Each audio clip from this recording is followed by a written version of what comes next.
네, 정 교수님. 국민의힘은 내년 3월 초, 3월 5일경인 것 같은데요. 예. 3월 13일이 현재 정진석 비대위원장이 임기가 만료가 되거든요. 3월 12일인가 13일인데 그 전에 이제 당 지도체제 개편을 마무리한다는 방침이 확정이 된 것이죠. 그러다 보니까 지금까지는 당대표 선출을 7대3 아니었습니까? 당심 70, 민심 30. 근데 이번에 일단 그러니까 19일 날 비대위에서 당심 100%로 이게 책임당원들만이 이제 당대표 선출에 참여할 수 있도록 고쳤습니다. 그런데 지금 이 당헌 개정을 놓고 이 찬성을 하는 후보들도 있지만 또 비주류라고 할까 이쪽에서는 또 상당히 반발이 만만치 않은 것 같아요. 어떻습니까? 유승민 또 안철수 또 주류 쪽에 있는 윤상현 의원 이런 분들도 좀 비판의 목소리를 내고 있더라고요. 현 권력이 이렇게 무섭구나. 이렇게 국회 집권 여당이 일사천리로 일을 진행하는 것을 보고 당원들도 생각이 많을 거 아닙니까? 옛날에 그 여러 가지 좋은 제도들도 있었는데 이거 굉장히 나쁜 점으로만 비춰지고 새롭게 책임 당원들만 가자. 이런 식으로 해서 오늘 일사천리로 통과시켰는데 이 역사를 보면요. 2004년도에 국힘의 전신이 새누리당도 있고 한나라당도 있고 아니 있지 않습니까? 하도 많아갖고 저는 다 기억도 못했어요. 민주당도 마찬가지지만.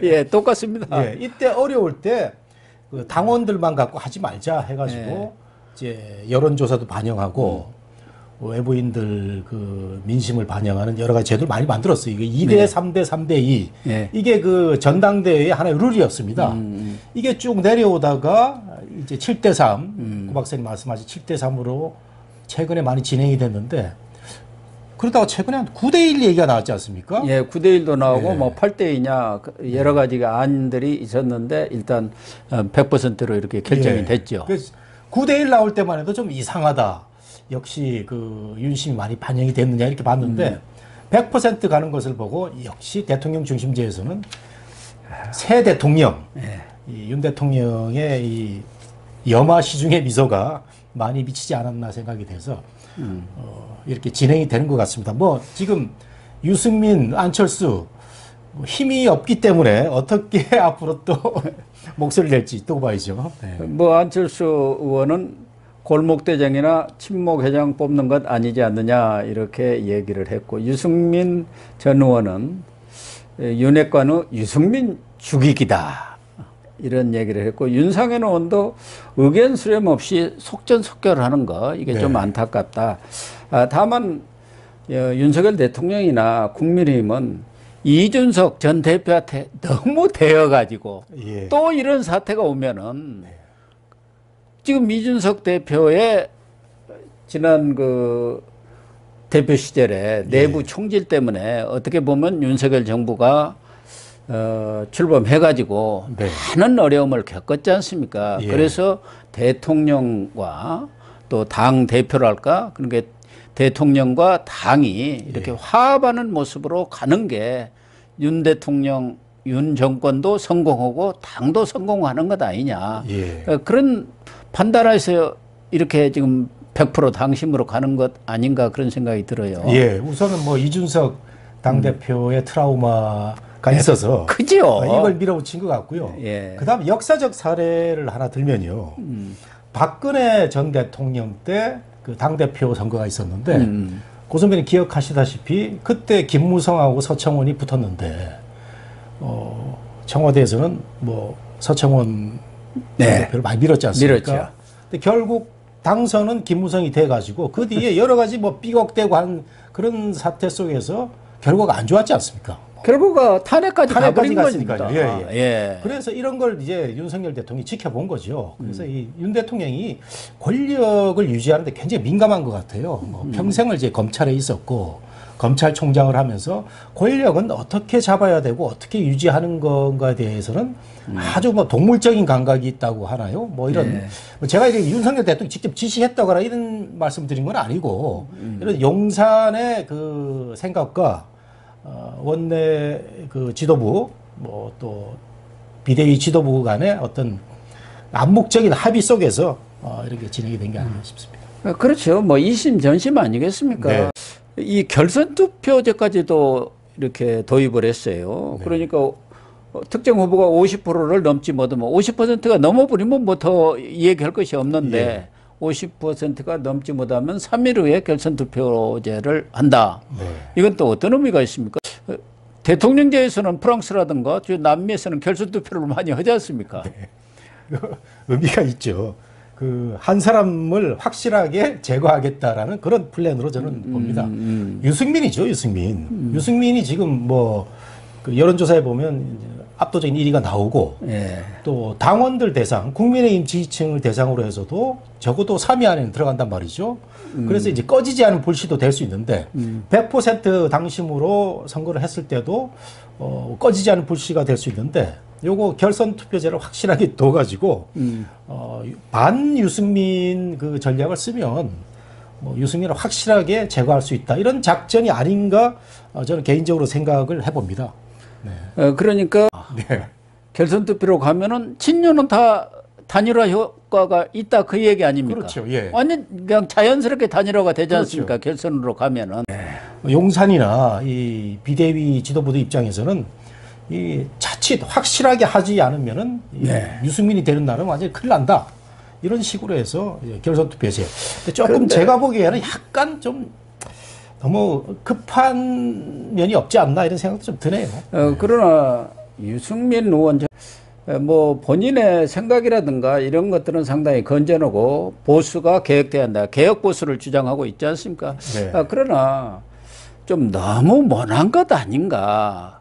만약에 그런 분이 당대표가 됐을 때 과연 윤석열 대통령하고 잘 화합해서 이렇게 끌어갈 수 있겠느냐. 네. 그런 우려들이 나오고 있는 건 사실 아닙니까?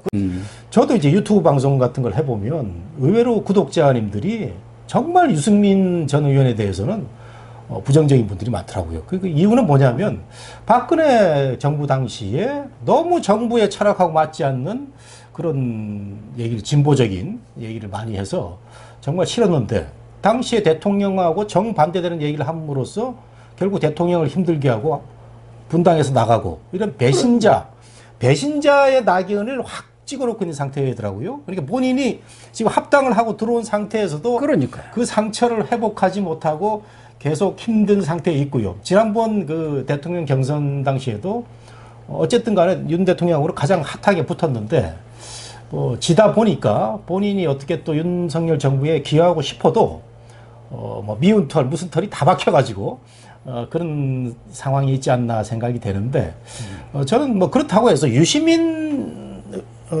전 장관하고 비교하는 것은 조금 그렇습니다. 아니, 어쨌든 당내에 일단 다시 통합을 해서 들어와 있으면은 당의 화합이라든가 또 당이 잘 되는 방향 쪽에서 좀 옳은 소리로 하는 건 좋은데 최근에 뭐 여러 가지 이 고비고비마다 유승민 의원의 발언을 보면은 차라리 야당보다도 더 다른 얘기들이 나오다 보니까 그게 우리 시청자들이라든가 유권자들 또 우리 국민들 입장에서 볼 때도 그런 많은 의견들이 나온 것은 그렇게 비치는 게 그런 것 아니겠습니까? 예. 그런 면에 있어서는 정치인으로서는 아주 치명적인 마이너스 팩터가 될 수밖에 없는 거 아니겠습니까? 예. 저는 근데 이거 하나는 좀 말씀드리고 싶은 게 국힘도 마찬가지고 민주당도 마찬가지고 그래도 어느 그 정당에서 대부분의 목소리가 한결같이 갈 때 그래도 색깔 있는 목소리를 내는 사람은 좀 필요하다 이렇게 생각을 하거든요. 뭐 그렇죠. 예. 근데 이제 민주당이나 이런 쪽에서도 조금 태클을 거는 목소리가 나오면 내부 총질을 한다. 뭐 이런 표현이 있는데 유승민 의원이 내부 총질을 하는 것인지 입 바른 소리를 하는 것인지 이것은 이제 이번 전당대회에서 그 당심이 판단을 할 텐데 말이죠. 근데 어쨌든 이번 제도로 인해서 유승민 의원의 이 재기는 상당히 힘든 상황으로 가게 돼서 본인도 굉장히 지금 그 곤란해할 걸로 보이네요. 네. 유승민 의원은 그래도 출마는 하겠죠. 그렇죠. 뭐 방법이 없지 않습니까? 본인이 정치를 재기하는 기회를 뭐 한두 번 있을 텐데 이거 하지 않는다면 뭐 정계 은퇴 같은 거밖에 더 있겠습니까? 네. 그렇죠. 지난번에 경기지사 떨어졌을 때 정계 은퇴 얘기가 나왔었거든요. 근데 본인이 또 잘 해가지고 지지율을 뭐 한 27%까지 올린 걸 보면은 뭐 보통 사람은 아니다 이렇게 생각이 되네요. 또. 아무튼 지금 이 국민의힘에서 이 당권 경쟁에 나선 사람들을 보면은 친윤과 비윤으로 좀 나눠져 있지 않습니까? 예. 친윤에는 김기현, 나경원, 권성동, 윤상현 한 4명 정도가 된 것 같네요. 비윤은 유승민, 안철수, 조경태, 황교안. 네. 뭐 황교안이 비윤인지 어딘지 또 뭐 안철수 의원도 나 비윤 아니다 그러고 있는 상태니까요. 예. 아니 이 인수위원장 그리고 이 윤석열 정부 연대에 책임을 진 사람이 무슨 비윤이냐 이런 얘기를 하고 있는데 어쨌든 일반적으로 이 정치권에서는 그렇게 분류를 하는데 문제는 과연 현재 이 친윤으로 거론되는 한 4명 정도 이런 선에서 유승민이나 안철수와 겨뤄서 이길 수가 있느냐 이런 부분이 가장 관심사하고 또 걱정하는 부분이 아니겠습니까? 예. 요즘 그 시중의 화제가 도대체 윤 대통령은 누구를 의중에 두고 있냐. 그래 윤심이 이제 제일 네. 문제인데. 제가 이게 평론가들 얘기를 들어보면 아직 안 정했다. 이게 네. 결론인 것 같아요. 보고 있다는 거죠. 예. 예. 뭐 벌써 정할 리는 없죠. 네. 김기현 의원 같은 경우는 대중적인 지지도가 많이 낮았는데 네. 그 대통령 서포팅하는 발언을 많이 하다 보니까 7%까지 나오는 그런 여론조사도 제가 봤고요. 그 다음에는 이제 나야말로 윤심의 대변자 아니냐 해서 권성동 의원이 지금 저울질을 하는 것 같은데 지난번에 약간 그 구설수 올린 그런 그 때문에 어떨지 모르겠고 저는 화장실에 듣고 있는 사람은 나경원 전 원내대표 같아요. 그런데 지금 김나 뭐 연대설도 나오고 김기현, 나경원 또 김장, 김기현, 장제원 연대설. 전에는 안장연대라고 있지 않습니까? 안철수고 장제원 이렇게 연대되는 거 아니냐. 그때 단일화 때 대선 후보 그 거중조정에 연락처 건 사람이 장제원이고 그래서 안철수고 당권에 같이 힘을 합치는 것 아니냐 하는데 최근에 안철수 의원이 너무 삼천포로 빠진 감이 없지는 않아요.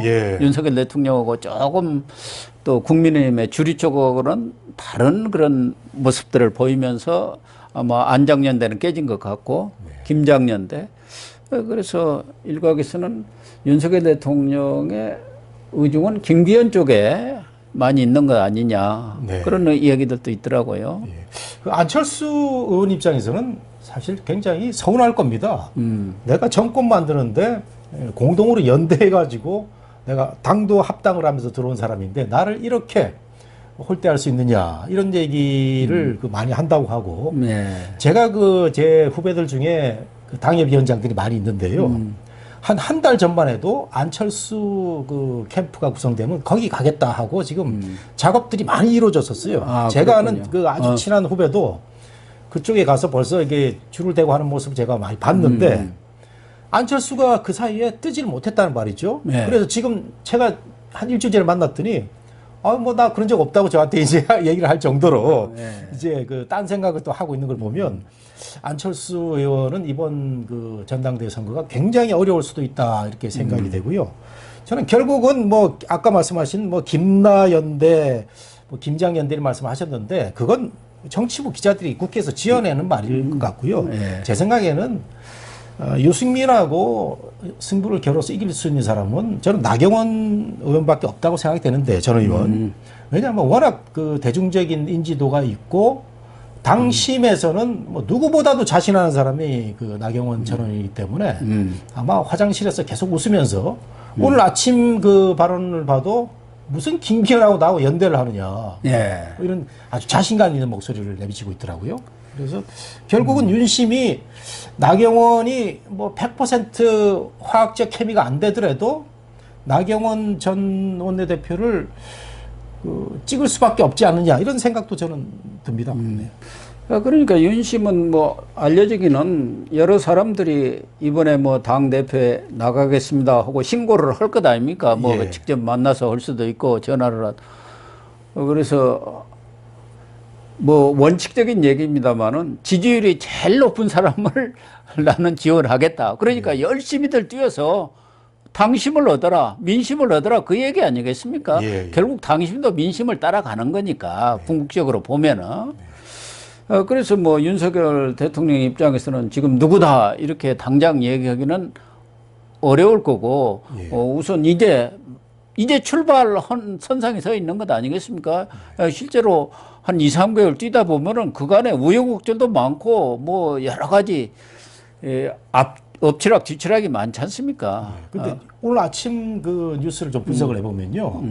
용산 윤 대통령의 생각이 조금 미치는 어떤 인사들 이런 얘기가 나오거든요. 네. 뭐 박사님도 보셨겠지만 원희룡 권영세 얘기가 나오고 있습니다. 그래서 뭐 벌써 기자들이 반응을 보니까 원희룡 장관 나 잘 모르겠는데 그 다음에 권영세 장관도 뭐 난 어떻게 돌아가는지 모른다. 그러니까 안 나간다 이런 얘기는 안 하고요. 안 하죠. 네. 나는 잘 모른다는 식으로 나한테 힘을 실어주면 뭐 나갈 수도 있다 이런 걸 보면은 윤석열 대통령이 가장 신뢰를 할 수 있는 인물들을 또 내세워서 만일 이 사람들이 뜬다면 전폭적으로 지지할 가능성도 있지 않을까 이런 생각도 좀 해봅니다. 아니, 그러니까 지금 현재 거론되는 당내에 있는 사람들, 당내. 네. 이 사람들 가지고는 도저히 안 되겠다 하면 윤석열 대통령 입장에서는 제2의 대안, 제3세력이든 대안을 모색할 수밖에 없지 않습니까? 플랜 B라고 하지 않습니까? 우리 네. 언론 용어로. 그런데 김기현 의원도 생각만큼 뜨지를 않고 예. 인지도도 낮고 그런 상황 아닙니까? 예. 지난 대선인 과정이라든가 경선 과정에서도 김기현 의원이 많이 원내대표로서 여러 가지 많이 도운 건 사실 아닙니까? 또 그 이준석이 가출했을 때도 붙잡아다가 또 이렇게 앉혀가지고 화합도 시키고 그런 또 의원들 간에는 상당한 지지를 또 받고 있는 분인데 어쨌든 뭐 당심에서도 별로 뜨지를 않은 상황이고 나경원 전 의원이 지금은 뭐 저출산 고령사회위원회 부위원장이라든가 뭐 이런 것을 맡고는 있습니다만은 그동안 너무 실패가 많아가지고 선거 많이 떨어졌죠. 예. 그러다 보니까 이거 한물간 사람 아니냐 일수고사 아니냐 이런 인식이 있단 말이에요. 네. 새롭게 이렇게 윤석열 대통령은 새 정부 아닙니까? 예. 거기에 새 얼굴을 내놓기에는 조금 그래도 고개가 갸우대해진 면이 있을 것 아니겠습니까? 누가 보더라도. 예, 그러니까 윤석열 대통령으로서는 그 사람들이 잘 뛰어가지고 확 뜨면은 모르지만 그렇지 않다고 하면은 새로운 인물을 원희룡 장관이나 권영세 장관 두 분 다 당에 있던 사람들이고 언제든지 당으로 복귀할 수 있는 사람들이고 오히려 그분들이 아직까지는 뭐 당대표에 출마한 적도 없고 그러니까 새 인물 아닙니까? 네. 이 두 분이 새 인물이라는 것도 참 아이러니한데요. 사실은 이게 국민의힘의 뭐라고 그래야 됩니까? 이 새 인물 없는 이 진부한 인물들로의 당대표 선거는 사실은 보수 정당이 좀 반성해야 될 겁니다. 이건 사실은 새 인물을 키워야 되거든요. 그런데 키우질 않고 좀 보십시오. 김기현, 나경원, 권성동, 유승민, 안철수, 윤상현, 원희룡, 권영세 이런 사람들로서 다시 선거가 이루어진다. 뭐 젊은 사람들한테 별 감동이 별로 없는 이런 상황이 될 것 같고요. 예, 원희룡 장관이나 권영세 장관이 최근에 일을 뭐 좀 잘했다 이런 뭐 평가를 받고 있거든요. 특히 원희룡 장관은 화물연대 그 대책을 아주 대통령하고 아주 케미가 돼가지고 네, 잘했다. 그래서 원희룡을 띄워보자 이런 얘기가 있는 것 같고, 그다음에 권영세 장관은 그 신중한 모습이라든가 대통령과의 그 친밀도 면에서는 아주 뭐 100%다 이렇게 해서 그 권영세 장관이 옛날에 고시원에서 윤석열 대통령을 그 같이 공부를 하는 그런 그 아주 그 화기애애한 팀의 고시원 멤버였다고 하지 않습니까? 그래서 그러니까요. 그런 친밀도로 어필을 한다. 이렇게 돼 있는데 어쨌든 뭐 박사님 말씀대로 윤석열 대통령이 지켜보면서 염화 시중의 미소를 언제 날리는지 이게 관건이 되지 않을까 싶습니다. 어쨌든 뭐 원희룡 장관도 충분히 대안이 될 수 있는 상황이고 예. 그분은 뭐 당권 도전한 적은 없지 않습니까? 그리고 제주지사도 2번이나 했고 영양이나 또 지난번 이 대장동 비리 때도 대장동 일타 강서로 아주 젊은 층한테도 충분히 어필이 됐고 원래가 지역구가 서울 아닙니까? 예. 양천이었지, 양천. 양천. 권영세 장관도 사실은 뭐 남북관계가 경색되다 보니까 통일부 장관으로서 할 일은 별로 없는 사람이고 또 여러 가지 관리형이라든가 또 차분하고 전략가적인 측면이 있지 않습니까? 그러나 뭐 대중적인 그런 이미지는 없지만 이 혼란스러운 당을 끌어가는 데는 또 상당히 능력을 발휘할 수 있는 사람 아니겠습니까? 무엇보다도 윤석열 대통령하고 호흡이 제일 맞을 수 있는 사람이 권영세 장관이 아닌가. 네. 그래서 대통령실에서도 뭐 조금 권영세 장관을 이렇게 띄우는 그런 기류들이 전에부터도 좀 있었지 않습니까? 네. 근데 용산에서 이 두 사람이 자기들의 정치 철학과 맞다고 해서 집권의 이데올로기를 떠받칠 수 있다는 사람으로 채택을 했다고 하더라도 두 사람은 역시 좀 진부한 면이 없지 않아 있습니다. 원론적으로 대중들의 이 눈에 이 두 사람이 어떻게 비춰질 것인지를 좀 더 냉정하고 객관적으로 생각을 해야 되는데 여의도 정치부 기자들을 통한 어떤 이미지 세신 어떤 뭐 언론 플레이나 이런 게 있다고 하면은 저는 이거야말로 정말 하수 정치가 아닌가 생각이 되고요. 원희룡 장관이 전당대회 뭐 도전 안 하셨다고 그러는데 많이 했습니다. 사실은 뭐 최고위원도 도전을 많이 했고요. 그래서 이번 그 화물연대 하나의 그 사건으로 어필이 될 것인지 권영세 장관 갑자기 친박이었지 않습니까? 본래는 갑자기 윤석열 정부의 이 그 아주 온화한 이미지에 새로운 인물로 등장할 것인지 이건 저는 좀 퀘스천 마크다 이렇게 생각이 됩니다. 만약에 지금 관측대로 서울 전후에 개각을 하는 것은 경우에 따라서는 이런 원희룡 장관이나 권영세 장관도 당으로 복귀시킬 수 있는 그런 시간을 주기 위한 것 아닌가요? 그렇죠. 뭐 그렇게들 이제 말씀을 하시고 그다음에 그 지금 집권 7개월이 됐는데 한번 쇄신의 분위기 뭐 이런 걸로 해서 뭐 산자부 장관 뭐 이런 분들 그다음에 행안부 장관을 뭐 바꾸느냐 안 바꾸느냐 이 얘기가 많이 있는데 뭐 등등으로 해서 개각의 얘기가 이렇게 나오는 것 같습니다. 근데 우리 이제 전당대회와 관련해서 말씀하신 대로 원희룡, 권영세 이 장관의 거치는 어떻게 될 것인지 이런 걸 이제 봐야 되겠는데 원칙적으로는 이 지금 윤석열 정부의 고민이 뭐냐면요. 이 역대 정권이 집권을 한 이후에 정부 조직법을 만들지 못하고 지금 집권을 하고 있는 유일한 정부가 윤석열 정부입니다. 그래서 이것도 사실은 야당하고 좀 타협이 돼가지고 뭐 여성가족부는 어떻게 할 건지 뭐 이런. 근데 야당이 지금 네. 타협이고 뭐고 거부해버리니까 안 되는 거 아닙니까? 그래서 지금 법인세 같은 경우도 1%를 내린다는 거는 그건 말이 안 되는 것을 이제 민주당이 밀어붙이는 거고 집권당을 인정을 하지 않겠다는 이 민주당의 이런 생각은 결국은 그 이재명이라는 그 인물의 당대표 존재 이것 때문에 원인이 있는 거죠. 어쨌든 지금 3월 초까지 이제 국민의힘 경선 레이스가 본격화되면은 여러 우여곡절이 겪겠지만 총선에서 이기지 못한다면은 그거 이제 식물정원 되는 거 아닙니까? 꼭 총선에서 이겨야 할 사람, 이 사람을 뽑으려면은 어떻게 하겠나 이게 가장 큰 고민 아니겠습니까? 그렇습니다. 그래서 이 총선에서 이길 수 있는 그 방안이 뭐냐라고 하면은 대통령하고 확실하게 공감을 나눠가지고 당을 이끌고 총선을 준비하고 본인의 욕심을 비우고 오로지 윤석열 대통령의 성공을 위해서 뛸 수 있는 이런 당대표가 필요하다고 해서 지금 이제 룰을 바꿨는데요. 이게 또 역으로는 민심이 반영이 안 되니까 유승민 의원 말대로 이러다가 총선에서 치면은 이번에 그 룰 주도한 사람들은 뭐 어떻게 반역자가 된다 이런 얘기까지 나오는데 이것은 이제 과연 어떻게 될 것인지 하는 생각을 좀 해보는데 저는 윤석열 대통령이 이번에 확실하게 윤심을 정말 좋은 인물한테 심어서 이 인물이 당을 위해서 국민을 위해서 제대로 일을 하고 한 1년 동안 뭔가를 보여주면 총선도 자연스럽게 따라올 거라고 생각이 되는데 이 겉으로만 보면은 민심이 반영 안 되는 이 룰로 태클을 당할 수가 있단 말이죠.